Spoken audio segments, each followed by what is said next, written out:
How new teachers can beat imposter syndrome. Welcome to the School of Self-Worth Live, ladies and gentlemen. I'm Sam Osborne, the Self-Worth Guy. Today's episode number 153, and I'm talking to all the new teachers out there, whether you're in elementary, middle school, or high school. And this is some capacities that I've been in before, but mostly in high school. And I know what it's like to feel like an imposter in front of your classroom students for the first time.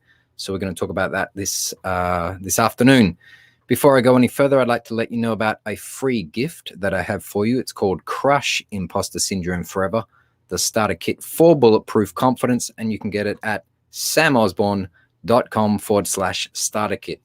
So there's one thing I want you to remember from today. If you're a new teacher and you're just about to go out there into the classroom, or maybe you've been teaching for a year or so and you still feel like you're a big fake and that people are going to find out that you don't actually know what you're talking about as a teacher, even though you've got your degree. The one thing I want you to remember is be an honest teacher. That is kryptonite to imposter syndrome. If you are an educator, just be an honest teacher. And that means being honest not only with yourself, but being honest with your students. What do I mean by that? Let me explain a few things. So first of all, I'm going to say three things today. I'm going to talk about telling your students that you don't know everything. It's okay to tell them that you don't know everything.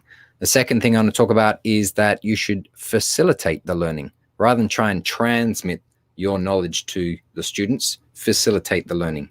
And the third thing is to be an example of a student. All right, let's go through those three things. So you're a new teacher.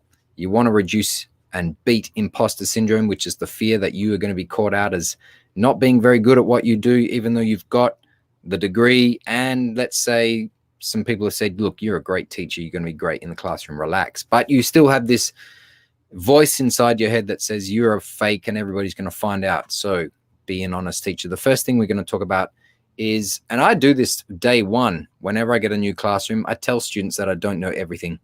Just name the elephant in the room, that you are not the end of knowledge, or you're not the fountain of knowledge.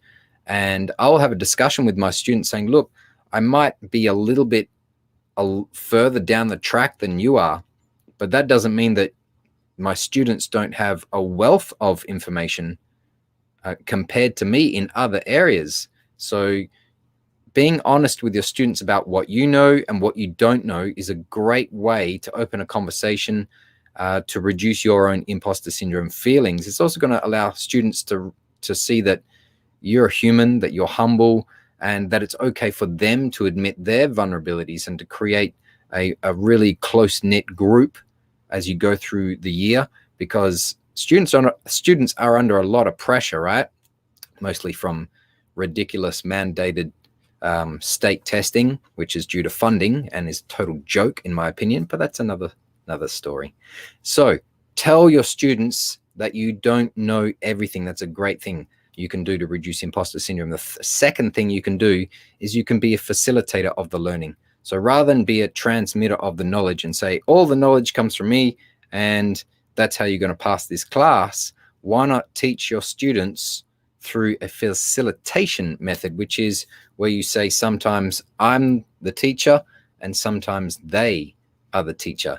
Sometimes you are the one who's doing the learning. Sometimes they are the one doing the learning. And you create this space where you don't have to be the master or the expert all the time. In fact, you want to place the role of teacher into the hands of the students many times so that they can feel what that's like, so that they can feel what it's like to activate their own leadership. All right. So facilitate their learning. That's going to help reduce your imposter syndrome feelings. The third point I want to say is be an example of a student. Even though you're the one with the teaching degree, even though you're the one who might be a little bit older, a little bit wiser, never forget to be an example of an adult who is a lifelong learner. Because here's the problem. Most people finish high school, if they do, and they stop learning. They think that's all they need to do. And they kind of stagnate for the rest of their life. But I really recommend that even after you've finished high school, even if you've finished university, you should keep learning. You should, hone your skills. You should learn other things. And that's going to keep you fresh and young It's going to be a great way to show to your students that learning doesn't really end, because it's enjoyable and it's going to really help you out.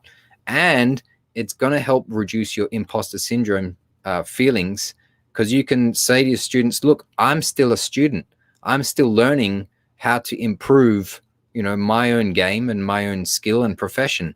So you be an honest teacher. If you're a new teacher or a seasoned teacher and you want to reduce imposter syndrome, remember to be an honest teacher. That's the best tip I can give to new teachers.